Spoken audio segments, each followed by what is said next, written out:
যখন মাহিরের কাছে যায় তখন মাহিরের, যখন জুবায়েদের কাছে যায় তখন জুবায়েদের। মাহিরকে সে বলছে যে জুবায়েদকে না সরাতে পারলে আমি আসলে তোমার থাকতে পারবো না। বর্ষা শুধু জানতো না, বর্ষা পরিকল্পনা করে। মাহির কোনো এক সময় ওই বাসায় ওখানে ভাড়া থাকতো, তো আগে থেকে ওই মেয়েটার সাথে পরিচয় দীর্ঘদিনের, কিন্তু প্রেমের সম্পর্কটা অনুমান 1.5 বছর ধরে। আগে তো ছোট ছিল, ওই একজন আরেকজনকে চিনতো, জানতো, প্রতিবেশী। প্রেমের সম্পর্কটা 1.5 বছর ধরে। জুবায়েদ 1 বছর ধরে মেয়েটাকে পড়াচ্ছে, সে জগন্নাথ বিশ্ববিদ্যালয়ের ছাত্র। মেয়েটা এর প্রতিও দুর্বল হয়ে যায় জুবায়েদের প্রতি। এই এখন তো ওই যে মাইন্ড হচ্ছে টিল্টিং, যখন মাহিরের কাছে যায় তখন মাহিরের, যখন জুবায়েদের কাছে যায় তখন জুবায়েদের।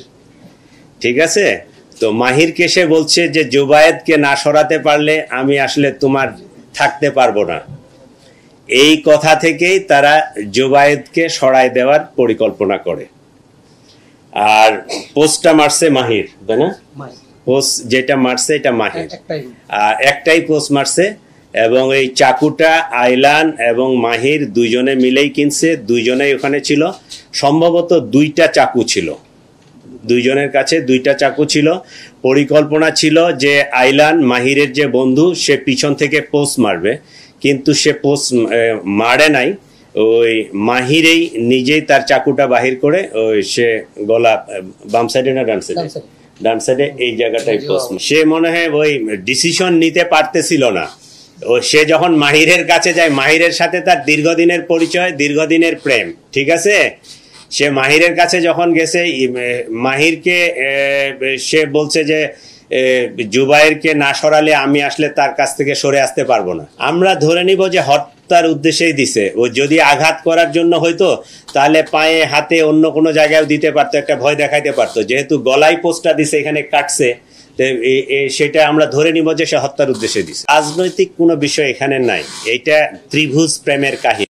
রাজনৈতিক কালার দেওয়ার কোনো সুযোগ নাই, বা আমরা ওইদিকে তেমন কিছু পাইও নাই। ঠিক আছে, আর এই জিনিসটা ডিসক্লোজ হয়েছে সম্ভবত, মেয়েটা চালু, দুই দিকেই সে সম্পর্ক বজায় রাখছে। একটা পর্যায়ে মাহির বোধহয় এটা টের পাইছে। ও যখন চার্জ করছে, এটা কবে নাগাদ? 26শে সেপ্টেম্বরের পরে তাদের মধ্যে পরিকল্পনা আসে যে তাকে আমরা ওই সরাই দিবে। বর্ষা শুধু জানতো না, বর্ষা পরিকল্পনা করে। মোটামুটি মিন্নির ঘটনার সাথে মোটামুটি সিমিলার। জুবায়েদ যখন মারা যায় তখন বর্ষা উপস্থিত ছিল সেখানে।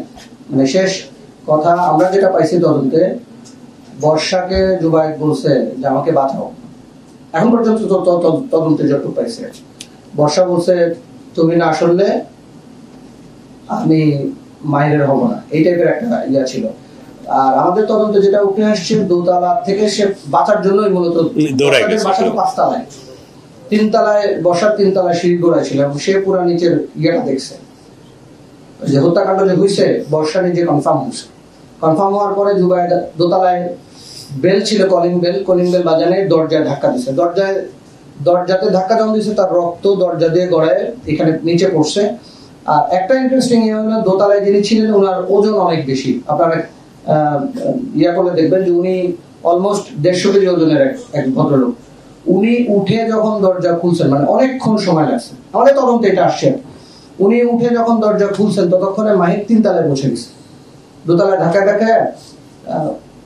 3 তলায় পৌঁছানোর পরে সে ইয়াকে পাইছে, বর্ষাকে পাইছে। ওইখানে সে বর্ষাকে বলছে আমাকে বাঁচাও। বর্ষা যেহেতু চাইছে যে জুবায়েদ চলে যাক, সে আর কোনো হেল্প করে নাই, বলছে যে তখন ওইখানেই জুবায়েদ পড়ে গেছে। এইটুক তদন্তে আসছে আমাদের, এর বাইরে কিছু না যায় না।